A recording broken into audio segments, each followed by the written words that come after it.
Donc bonsoir à vous, membres du réseau LinkedIn. Donc je poursuis sur les vidéos thématiques en toute simplicité. Vidéos donc qui ont pour objectif 10 vidéos qui abordent différentes thématiques.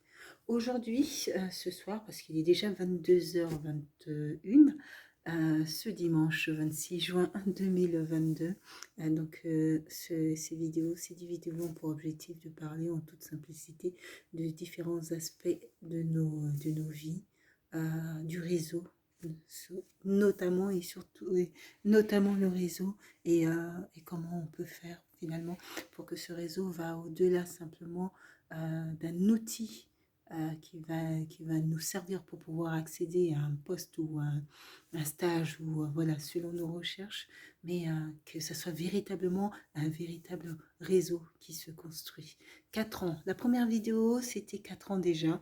4 ans déjà parce que c'était, en tout cas pour moi, 4 ans déjà, puisque c'était en 2000, si je ne me trompe pas, c'était en 2018 je ne me trompe pas, 2018 que j'ai donc ouvert cet accès LinkedIn sur conseil d'une conseillère en emploi et, euh, par curiosité et j'ai découvert toutes les possibilités. Je pense même qu'il y en a encore d'autres que, que je n'utilise pas forcément, voilà, sur lesquels je n'ai pas le temps de regarder, mais voilà, je sais qu'il y a bon nombre de possibilités d'utiliser cette application LinkedIn et les réseaux sociaux de manière générale. La vidéo de ce soir porte sur la thématique les missions du personnel et du professionnel. Tout d'abord, nous sommes des humains et les humains sont faits de joie, sont faits de tristesse, sont faits de colère, sont faits d'humour, sont faits d'une panoplie très large de sentiments et c'est ça qui fait que nous sommes des humains. Et les humains, c'est pas tout le temps parfait, tout le temps souriant, tout ne va pas tout le temps, tout bien, malgré l'image que la société souhaite finalement que l'on donne. Et il y a des hauts et il y a aussi des bas. Et c'est comment gère-t-on finalement ces moments plus difficiles? euh, Qu'est-ce que le réseau, où se positionne le réseau dans ces moments plus difficiles pour nous? Qu'est-ce qu'un réseau finalement et comment on le construit ce réseau? Et ça, c'est un exercice que moi-même j'aurais dû faire déjà au départ lorsque j'ai commencé à utiliser cette application. C'est de me poser voilà, devant une feuille et de me dire, tiens, qu'est-ce que je veux en faire? Quel est l'usage de ce réseau et qu'est-ce que je veux en faire? Ouais. Moi, mon objectif à ce moment-là, c'était simplement de découvrir des personnes de toutes professions, de milieux sociaux différents. Voilà, c'était ça mon objectif.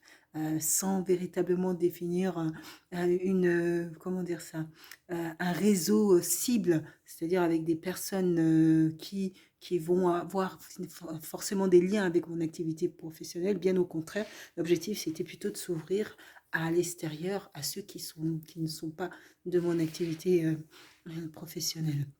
Et j'en suis ravie. Par ailleurs, aujourd'hui, il y a quand même une forme de mixité dans mon réseau qui me permet d'accéder à diverses formes d'informations.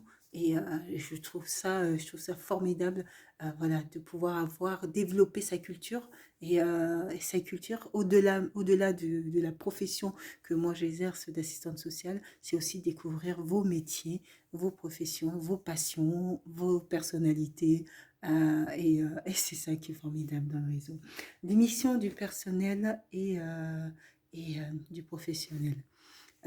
LinkedIn est un réseau professionnel. On vous le dira, ça vous l'entendez partout.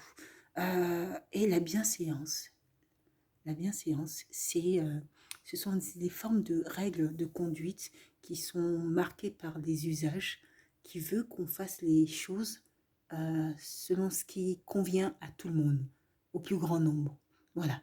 Et la bienséance veut que cet outil qu'est LinkedIn soit utilisé principalement pour pouvoir rechercher une offre d'emploi.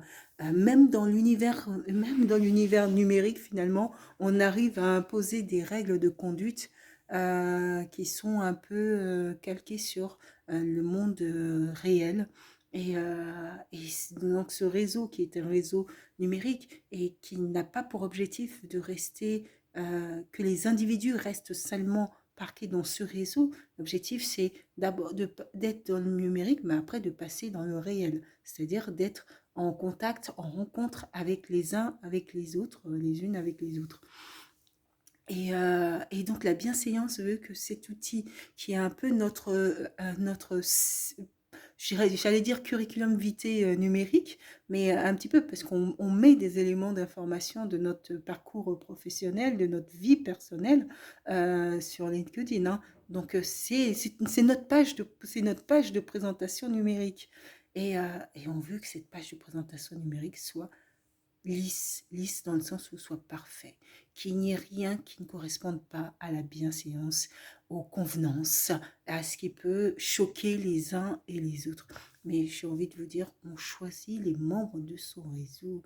Donc vous avez cette possibilité de vous dire, bah, tiens, ce que tel ou tel met sur sa file d'actualité, moi je n'ai pas envie d'en être informée, donc je n'ai pas envie de savoir plus voilà, de cette personne.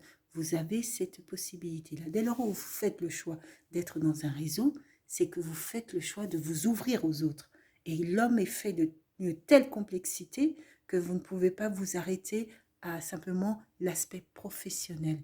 Et j'ai envie de vous dire, lorsque vous arrêtez simplement à l'aspect professionnel, on est simplement dans ce qui est de l'artificiel, du superficiel, puisqu'il s'agit de paraître en vue d'atteindre un objectif bien précis, celui d'accéder à un emploi.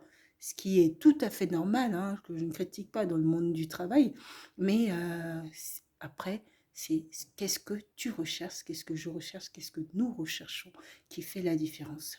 Et puis là, ça fait déjà 7 minutes. Donc, bon, je sais que les vidéos doivent durer à peu près 10 minutes. Ça veut dire qu'il y aura une seconde vidéo sur cette thématique parce que je n'ai pas terminé. Donc, qu'est-ce que toi, tu recherches sur ce réseau? Il y a des posts que j'ai lus, des posts très intimes, hein.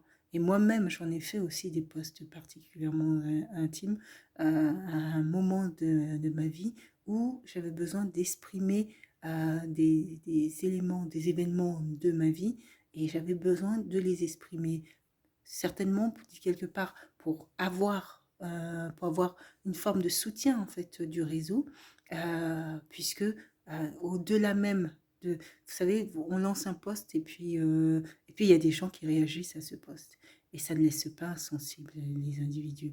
Vos combats ne laissent pas insensibles le reste du réseau. Vos combats, à un moment donné, eh ben, ceux qui les lisent, ça peut aussi devenir leur combat parce qu'ils peuvent être interpellés et se dire bah oui c'est vrai, ce qu'elle note là c'est pas juste et donc ils vont agir de sorte aussi et ça va devenir un combat qui va peut-être devenir un combat collectif porté par l'ensemble du réseau et c'est ça la force d'un réseau.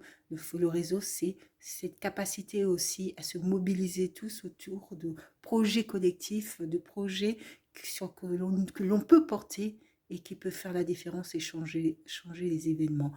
Et je vais faire une seconde vidéo. À tout de suite.